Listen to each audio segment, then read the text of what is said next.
Para makipagsabayan sa mga karating bansa sa larangan ng pagnenegosyo.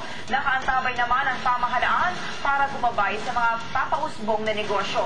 Nagpapatrol, Ernie Man.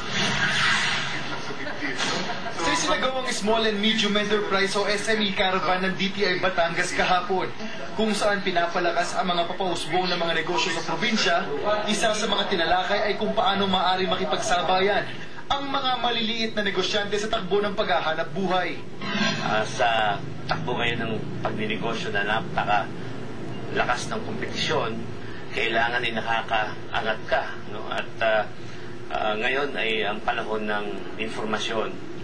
Ayon pa sa ahensya, hindi lamang ang mga negosyante sa bansa ang kakompetensya ng isang nagpapaunlad ng negosyo, kundi maging ang mga negosyante sa mga karatig na bansa, partikular ang China kung saan mas mura ang labor cost. Pero hindi raw ito dapat tignan bilang banta, kundi maging hamon sa mga nagdenegosyo sa bansa. Certainly. Iyon na nga ang role ng gobyerno, no? Na kung merong mga kakulangan, ay yun ang ating ginagawa. We try to cover up, we try to provide them the information so that they'll be able to compete, no?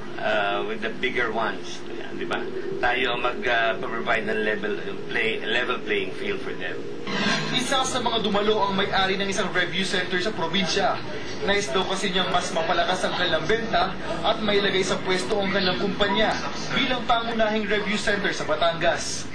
So in that case, pwede namin augment ngayon yung services namin para naiiba at the same time, mas tumaas yung aming mga sales. At likewise, may improve yung mga services namin.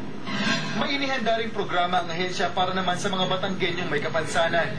Samantala, magsasagawa naman ng diskwento caravan bukas at DTI para makapagbigay ng kaalwan sa mga mamimiling Pilipino, lalo't patuloy ang pagtaas ng presyo ng produktong petrolyo. Ernie Manio, Patrol ng Pilipino. Age is just a number, ika nga. Yan ang pinatunayan ng mga